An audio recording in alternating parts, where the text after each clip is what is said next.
ময়মনসিংহে প্রান্তিক পর্যায়ে কৃষকদের কৃষিকাজে উৎসাহ প্রদান ও কৃষি প্রযুক্তি ব্যবহার করে অধিক ফসল উৎপাদনের লক্ষ্যে অনুষ্ঠিত হয়েছে কৃষি কথার আঞ্চলিক প্রদর্শনী।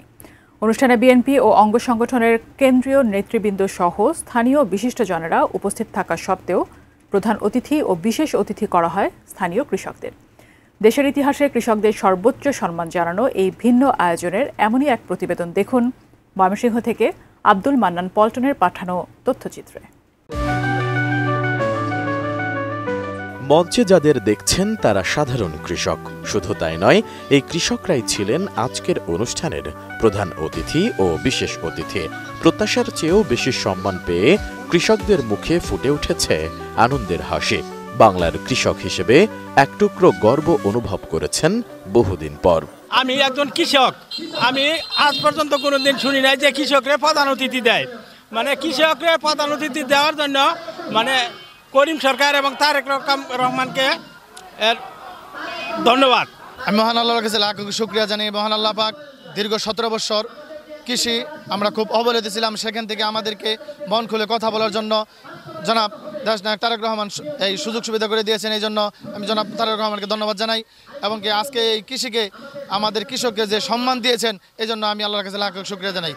শনিবার বিকেল 5টার সময় কৃষি ফসল উৎপাদন খ্যাত ময়মনসিংহ জেলার ফুলবাড়িয়া উপজেলার এনায়েতপুর বাজারে অনুষ্ঠিত হল কৃষি কথার আঞ্চলিক প্রদর্শনী, যেখানে নানা বয়সের নারী পুরুষ উপস্থিত হন। প্রদর্শনীতে কৃষকদের পক্ষ থেকে জোরালো দাবি জানানো হয় কৃষকরা যেন সরকারি মূল্যে রাসায়নিক সার পায় ও সেচের জন্য প্রয়োজনীয় পানি পায়, উৎপাদিত পণ্য সহজে পরিবহনের মাধ্যমে নির্দিষ্ট বাজারে পৌঁছাতে পারে এবং সকল কৃষি পণ্যের ন্যায্য মূল্য পায়। ডিজাইন, এলিগেন্স, বিউটি, সেরা পণ্য সবার জন্য জেভিকো। আমার জীবনে কখনো দেখিনি কৃষকদেরকে প্রধান অতিথি করা হয়। আজকে আমরা সাধারণ কৃষক, আমরা প্রধান অতিথি হয়েছি এবং কি ফুলবাড়িয়া সকল কৃষক আমরা গর্ববোধ করছি। আমি অনুপ্রাণিত, আমি নিজেকে যে কে মনে করছি সেটা ভাষা প্রকাশ করতে পারতেছি না। আমি একজন কৃষক। আজকে দেখেন এমন একটি অনুষ্ঠানের আয়োজন করা হয়েছে যে অনুষ্ঠানের থাকে প্রধান অতিথি বিভিন্ন ধরনের বিশেষ ক্যাটাগরি নেতৃবৃন্দ, কিন্তু আজকে আমাদের এখানে যে অনুষ্ঠান রয়েছে সেটা প্রধান অতিথি হচ্ছে যারা সারাদিন রক্তে ঘামে পরিশ্রম করে বাংলাদেশের খাদ্য উৎপাদনের জন্য পরিশ্রম করে থাকেন সেই কৃষকরা আজকে হচ্ছে প্রধান অতিথি। আজকের সেই অনুষ্ঠানে হচ্ছে বিশেষ অতিথি। আমি গর্বিত। এখানে শুধু লেবু নয়, আখ আছে, লাল চিনি আছে, আনারস আছে, গবাদি পশু আবাদ করা যায়, পশুপালনের আবাদ করা যায়, মাছের চাষ করা যায়, অনেক কিছু আছে এবং যেটা আমরা যেন খুব তাড়াতাড়ি যেন এটা সরকার পরিচালনা আমাদের এখানে বাস্তবায়িত হয় এবং এটাকে যেন অগ্রাধিকার দেওয়া হয় ফুলবাড়ি উপজেলাকে। নতুন নতুন উদ্ভাবিত কৃষি প্রযুক্তি ব্যবহার করে ফসল উৎপাদন বৃদ্ধি এবং পরিবেশ বান্ধব কৃষি ফসল উৎপাদনের বিষয়ে সাধারণ কৃষকদেরকে অবহিত করা হয় এই অনুষ্ঠানে। জনাব তারেক রহমান রাষ্ট্র মেরামতের যে 31 দফা দিয়েছেন, 31 দফার 27 নম্বর দফার মধ্যে বলা হয়েছে কৃষকের কৃষি পণ্যের অর্থাৎ বীজ সার থেকে শুরু করে এটাকে সুলভ করা এবং উৎপাদিত যে পণ্য হবে তার সঠিক মূল্য পাওয়া, এটা হচ্ছে মূল জিনিসটা। তো সেই জিনিসটা সত্যিকার অর্থে কৃষকের ভাষায় পোর্ট্রেট করার চেষ্টা করেছি আমাদের এই শর্ট ফিল্মে।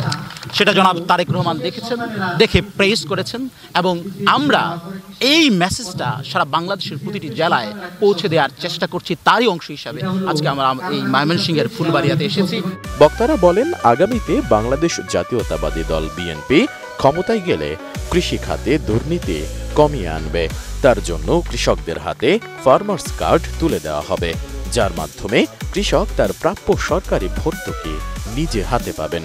ফার্মার্স কার্ডের মাধ্যমে কৃষি ঋণ তোলা সহ নানা কৃষি সুবিধার আওতায় আসবে বাংলাদেশের আপামর সাধারণ কৃষক। তারেক রহমানের হাত ধরে দেশের কৃষিখাতকে সামনের দিকে এগিয়ে নিয়ে যাওয়ার প্রত্যাশা ব্যক্ত করেন প্রদর্শনী আয়োজকরা। প্রত্যেক কৃষককে ফার্মার্স কার্ড দেওয়া হবে, যে ফার্মার্স কার্ডের মাধ্যমে কৃষক তার কৃষি ঋণ থেকে শুরু করে কৃষি উপকরণ সহ সকল কিছু ওই ফার্মার্স কার্ডের মাধ্যমেই সংরক্ষণ করতে পারবেন। যেহেতু বাংলাদেশ একটি কৃষি প্রধান দেশ এবং বিশেষ করে আমি যে মাটিতে যে জায়গায় দাঁড়িয়েছি এখন সেটি আমার ফুলবাড়ি এলাকার অবহেলিত জনপদ এবং এই এলাকার প্রধান উৎপাদিত পণ্যই হলো কৃষিজাত এবং কৃষি পণ্য। সেই কৃষি পণ্য কৃষকের মাধ্যমে যাতে নতুনভাবে উৎপাদন করে ভবিষ্যতে আমরা এই কৃষি নির্ভর বাংলাদেশকে এগিয়ে নিয়ে যেতে পারি এবং বাংলাদেশকে একটি শক্ত কাঠামোর উপর দাঁড় করাতে পারি, সেটি হলো আমাদের বিএনপির ভারপ্রাপ্ত চেয়ারম্যান দেশনায়ক তারেক রহমানের পরিকল্পনা এবং আমরাও সেই পথে হাঁটছি এবং আমরা এই কর্মসূচিকে এগিয়ে নিয়ে যাচ্ছি। Desk report, ATN news.